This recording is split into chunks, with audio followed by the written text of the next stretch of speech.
ওলিদেরই মাজার হয়, তুমি কেন ভাঙতে গেছো? তোমার কপাল কেন ভাঙতে যাচ্ছ? এই জন্য তোমাদেরকে বলছি সাবধান হয়ে যাও। আওয়ামী লীগের পতন থেকে তোমরা শিক্ষা গ্রহণ করো। এত বড় পাওয়ারফুল যারা ভোট ছাড়াই 16 বছর নেতৃত্ব দিয়েছে, গণতন্ত্রের দাবি করে 16 বছর বাংলাদেশে দাপটের সাথে বাংলাদেশ চালায়, কেউ কোনো দিকে একটা কথাও বলতে দেয় না, ঠিক যেন মার্শাল আইন। কথা বলছেন না কেন জোরে? সেই সরকারের পতন ঘটাতে আমার মালিকের একদিন সময় লাগে নাই রে জালেম, সাবধান। তোর জন্য কিন্তু পতন ঘটাতে মালিকের 1 সেকেন্ড লাগবে না। আওয়ামী লীগকে গোনার জন্য পৃথিবীর মানুষ আছে, তোর মতো মুন্সি কুকুর বিড়ালেও গোনে না।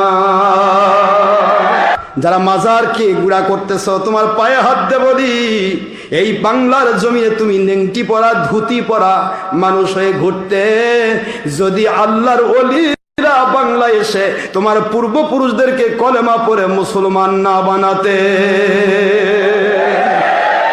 ওই ওলিদের মাজার ভাঙতে যাচ্ছ, আল্লাহ তোমাদের কলিজা এবং কপাল ভেঙে দিবে। সাবধান, মাজার থাকবে, তুমি থাকবা না। মাজার আজকে ভেঙেছো, কালকে আবার আমার আল্লাহ পাক ইচ্ছা করলে বানাই দিবে, কিন্তু তুমি যাবে কোথায়? জাহান্নামের গর্তে। সাবধান হয়ে যাও। মাজার পূজার জিনিস নয়, মাজার হলো জিয়ারত করা সুন্নত। জিয়ারত করতে হবে, হুজুর বলেছেন। জিয়ারত করা হয় যাকে, তাকে মাজার বলা হয়।